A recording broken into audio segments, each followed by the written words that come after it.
Okay, party people in the house, you're about to witness something you've never witnessed before. So listen close so you all don't miss as we go a little something like this. Hit it! There is no competition. We are the best, yeah. There is no competition.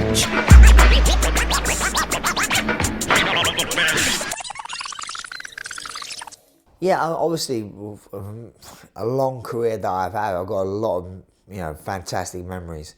Obviously, ones in the UFC, ones in the WC, and also ones on the local scene.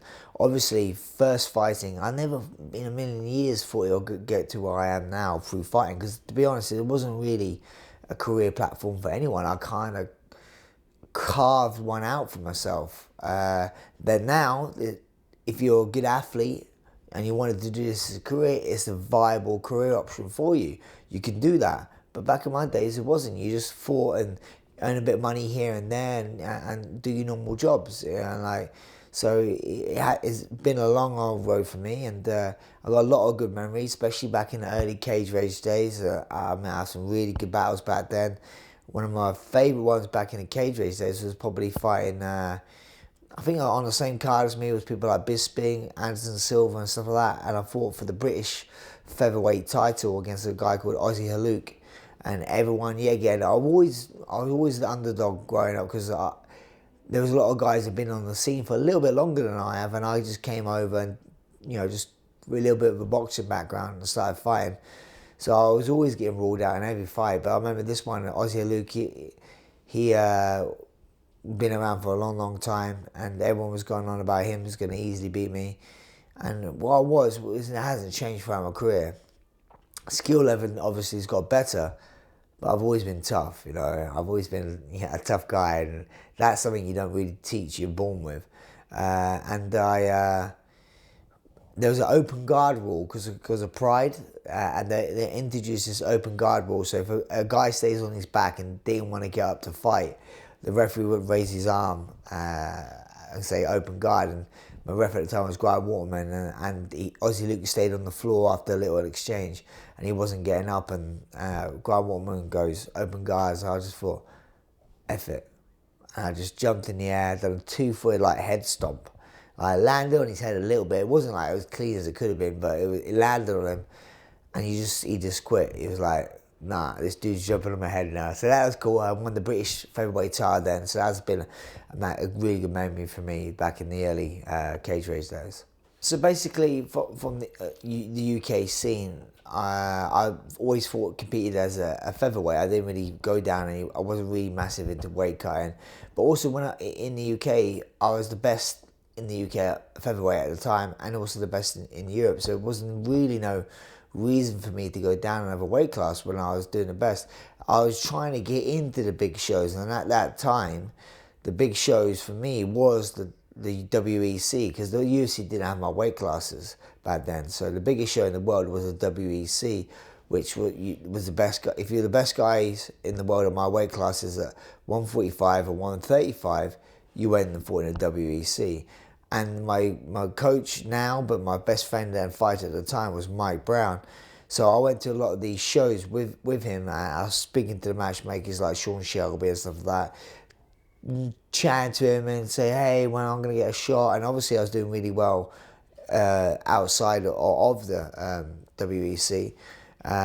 But back in those days, it cost him quite a bit to invest on a European fighter, because it wasn't the UFC, it was a massive show.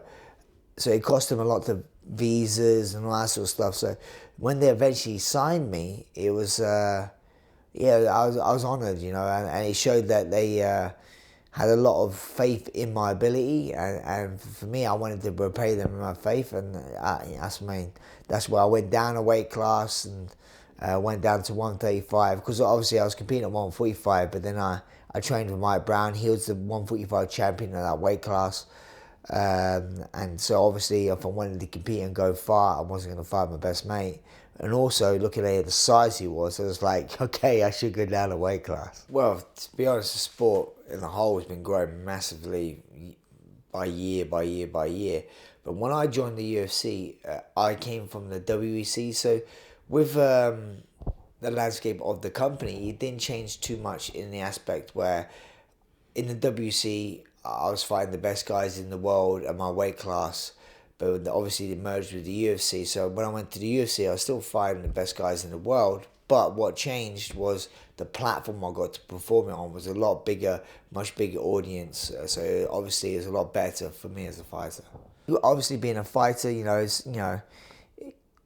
my job is to fight inside the cage, but have I been involved in anything outside? When I was growing up as a young kid, even when I was going back to my boxing days, and that's when you kind of like tussle a little bit more, but always throughout my career, I was more of I call it vigilante, where I didn't really stick up for myself. If someone started at me, I'd be like, go away. I was more looking after my friends or my girlfriends at the time, and then I get into a bit of trouble, But me, I always, just mainly try to avoid it, really. I've always been a nice guy. I mean, I'm not really a violent person. I got into the sport because I'm a very competitive guy. And I find this was the most ultimate challenge. But there was one time I remember when I was fighting years ago. When I did MMA, I was boxing. I remember my mate getting into a bit of a fight with a group of guys and me splitting it all up, and one of the guys calling me out says, all right, let's go. And he's like, so let's go down the alley. And I'm like, all right, let's go. And I remember walking down there and I'm just laughing my head off, thinking, mate, and I'm like, seriously, do you want to do this? And you can see him, he's so angry, going, ooh, and I'm like, I'm laughing. And I think with me laughing and being so relaxed, it kind of got him a bit more angry, So like, he was getting so. I mean, he was finding it hard to breathe. He was like hyperventilating nearly, and then, then what he done? He kind of like, when I got close to him, I was like, all right, if you want to do it, let's go. And I started walking towards him, and I think he front kicked me, like kind of push kicked me away, and I'm like, all right, okay. Well, he done it again. I'm like, mate, are we gonna properly fight or not? And then I remember just like getting a little bit of a tussle, end up taking him down. But I didn't. It was like I wasn't even doing MMA back then. But we ended up on the floor, and then obviously I beat him up a little bit. But I didn't. Be same again. I wasn't that kind of guy where I have to go crazy. I just did enough. Like, okay, right, you're done. Go away. But I've had a few of those. Thing with me, I don't really get myself into a lot of trouble because, for one, I look like I could fight because of my face, and two, I'm small. So if any big guy starts on me or anything like that, and I normally my box does enough, because they look at me and think he is small. Either he's absolutely crazy or he knows that he can handle himself. So it's one of the two. So normally my bark is normally good enough. You always motivate yourself in different ways. So when I first started fighting, I was motivated by proving myself. I need to prove myself and show that I belong in this sport. So then you do that. So I wanted to become like the best in the UK. I did that. I wanted to become the best in Europe. I did that. Wanted to get signed by a big organisation. Did that. Then I wanted to be top 10 in the world. Done that. Top 5. Done that. Then I wanted to get like a title shot. Got close. I had a few like title eliminator fights. Ended up just losing at the final hurdle. So back then I was always motivated by competition, and then so obviously you always got to be motivated within my sport. You have to find different things to motivate you. Obviously, then I had my son buddy, and I was motivated. Obviously, I thought trying to get those title shots, and I didn't get a fair hurdle. So again, I tried to reinvent myself. Went down a weight class. Obviously, I hold a win over Demetrius Johnson at that weight. So I was thinking to myself, I'll go down a weight class, have a couple of wins, and fight Demetrius Johnson again. Yet again, trying to do everything I possibly could do before I hang my gloves up to be the best in the world. So that kind of like obviously went down to flyweight. It didn't really work out for me. So then I went back up to back up to bantamweight. Then I started having my kids. So I was like, that's going to motivate me to try and put money on the table, and it be my job and that sort of thing. And then it's just got to the stage where I think as an athlete, I'm 38 now. It's a really hard thing to do, but I want to leave with a bit of dignity. Like obviously, my recent fight was I'm fighting the best guys in the world. Don't get me wrong. As in, like on the local scenes, you could suffer a loss and you could go back with the competition, get a couple of wins, and get a bit more confidence, and go back. You take a loss, I fight, you eat Alcantara, I lose. Next fight's Uriah Faber. You don't get easy fights within the UFC anymore, you know. So, or you can fight some guy no one's ever heard of, and then the UFC, but they're freaking tough. People just don't know who they are. So, like, it's a real tough sport nowadays, and I've got to think about not just myself anymore. I've got to think about my son. And my last few fights, win or lose, I've been getting dropped, you know, and I've always prided myself on being a real tough guy and stuff. And I don't know, it's just one of those ones where I kind of would like to leave the sport on my terms rather than the UFC turn around and say, see you later. So, me personally, yeah, I think now's a good time. Obviously, I've been fighting real back-to-back at the moment. It wasn't an intention. If they had the UFC later on this year in the O2, that would have been better for me. I would have liked that. Because they only come to the UFC, only come to my hometown once a year, and it's normally around March, I needed to get on this card because this is where I started my career. This is where I want to end my career, you know. So, like, for me, it's going to be a real emotional time that, you know, when I come to fight. But yeah, I'm looking forward to it in other ways and going on to new things.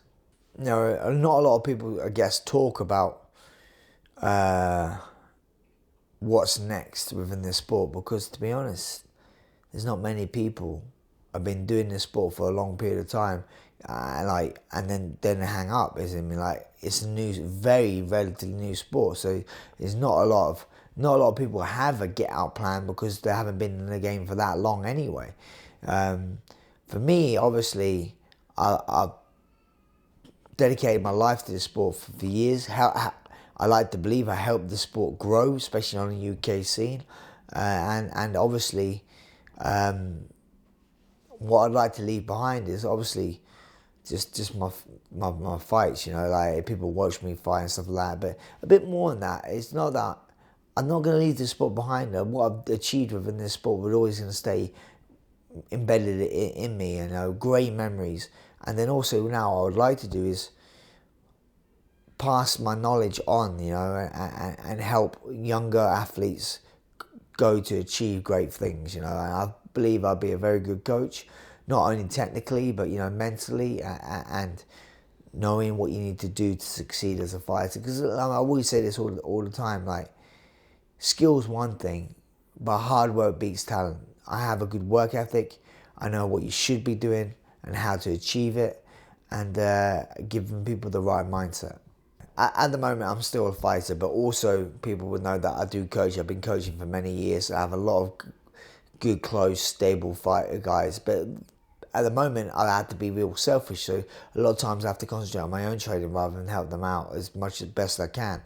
But there are still a lot of good guys in my gym, like Nathaniel Wood, Dominic Wooden, Colin Eaton. You know, these some younger guys, Luis Gonzalez, from my gym, you know, are coming up through the ranks, you know. And, you know, obviously I help them out as much as I possibly can. And obviously once I retire, I'll have a lot more time aside to help them out. But then also I'm looking to open my own gym, you know, and start my own thing. Because at the moment I live in South London, and where I train is North London. I go that far, but it's a little bit too far for me on a daily basis, especially if now I have a son and a family. So I want to have my, you know, something closer to home. So I want to create my own GBTT, Great British Top Team, down in South London. I think there's a good market for a gym around my area, and that's definitely where my next focus is. Also, obviously, I have my own for my fight promotion with Rise to Champions, which has been doing really well, and I will keep with that. But that wasn't really a money thing. It never got into that promotion side of things to earn money. It was more of to put back and to help young fighters grow. And give them a good platform to grow, and give them primed and prepped for the big stage. I mean, like, it's amateur and pro I have on our card, but if you go to my event, you see that we look after the fighters, and at the end of the day, and that's what I think a lot more promotions could do a lot better with, and just take a leaf out of my book and how I do it. It's not always about money, it's about organisation and how you look after guys, you know. And so if you look after the fighters, they'll look after you and they want to come back. Obviously, there's always been loads of talk about fighters associations, the pay in the UFC and all that sort of stuff. It's a strange one. You can look at it in lots of different ways. The UFC pay people more than enough that they should do? That's arguable.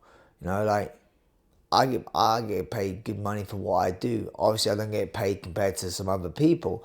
But how I see this as well, it's a very performance-based job. If I've won every fight in my UFC career, I'll be on crazy good money, you know. But I haven't, so I'm not. So it's like the carrot's there, dangling at the end of a stick. It's up to you to go on and achieve good things. I never really concentrated too much on money. All I concentrated on really is trying to be the best I possibly can and be successful. And then with hand in hand with success, money should come. So that's what I think people should focus on success. But then also it's real hard, like, you know, especially now on the UK scene, you have a lot of you have safe MMA and stuff like that, which in my eyes is a good thing in a lot of ways, but at the end of the day, it does cripple some of the younger fighters who don't earn that type of money to be able to pay for all the medical expenses and all that sort of stuff. So it's one of those ones, is trying to get something that was fair on both parties. One was safe enough for my show is not safe MMA at the moment, but it doesn't mean I don't know how to run a safe show. I've been around the game for a long, long time. I know how things should be done. I have the medical staff on site, look after the fighters better than any other show, I believe. So it's not always about that. But yes, I do believe medical thing, you know, especially in this country, it's free. We have medical care, so it's not hard to get your blood and that's done. But I think, yeah, it definitely could be better organised, that whole thing. I can't comment too much on it because I haven't been approached by many of these people or been involved in it too much about these fight unions. But if there was ones coming up, I think I'd be a good spokesperson. I'd be a good spokesperson because I'm always about the fighters, and I'm always about what's fair is fair, you know. And yeah, and I would love to put back into the sport that I technically leaving behind. Obviously, I've been asked a few times whether I ever consider management. It's a lot of different type of management. If you say there's commercial management and there's fight management, you know. So like, I manage right now. I in a way, I don't take people's money, but the people I train with and close with, I manage them on a day-to-day life basis. You know, like, this is what you need to do, this is what we're going to do. And I have all the contacts in that aspect. But I'm not a commercial guy where I'm going to go out there and get you a couple of stickers on your shorts and that sort of thing. That's not my thing. But as a management in that way, I don't class it as management. I class it as a good coach. You know, a coach could help you out with these sort of things. Don't get me wrong. You need management in some ways to help you get into the UFC and stuff like that. And I work. I know good managers as well. And I don't want to tread on anyone's toes in that aspect either. So for me, I don't want to put my fingers in too many pies, you know. But if I'm always open to anyone who knows me personally and wants my advice, I give them the best advice I possibly can, and I look after, like I say, a lot of fighters on a social level, you know. So yeah, in a way, I'm a manager in that way, but I don't really get the 20%. That's why the fighters keep that.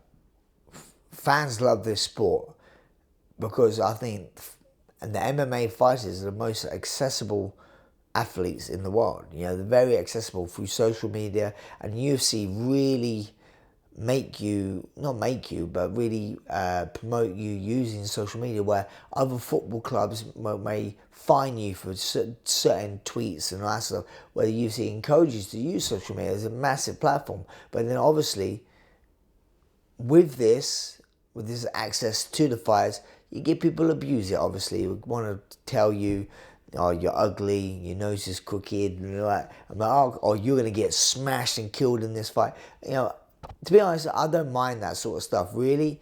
The only time it gets to me a little bit, anyone's entitled to their opinion, of course. I mean, like, but if someone asks me and they want me to see their opinion about, so then it's a little bit personal, and then I'm like, what a douche, like, they're the type of people I don't get, like, who abuse the power they get, but it's just a walk of life. But me, I don't get much hate on social media, and every time I do get a little bit of hate, I normally like try and be diplomatic about it, and like go, what is wrong with you or your life that you want to go out your way to try and hurt someone who you don't even know, and you want to be like that? So I always try and give them some kind of a life lecture, but I don't get people like that in general, not even just in fight fans, people in general. I don't get people who want to go out their way just to say hurtful things. It's a real strange one to visualize this being my final fight.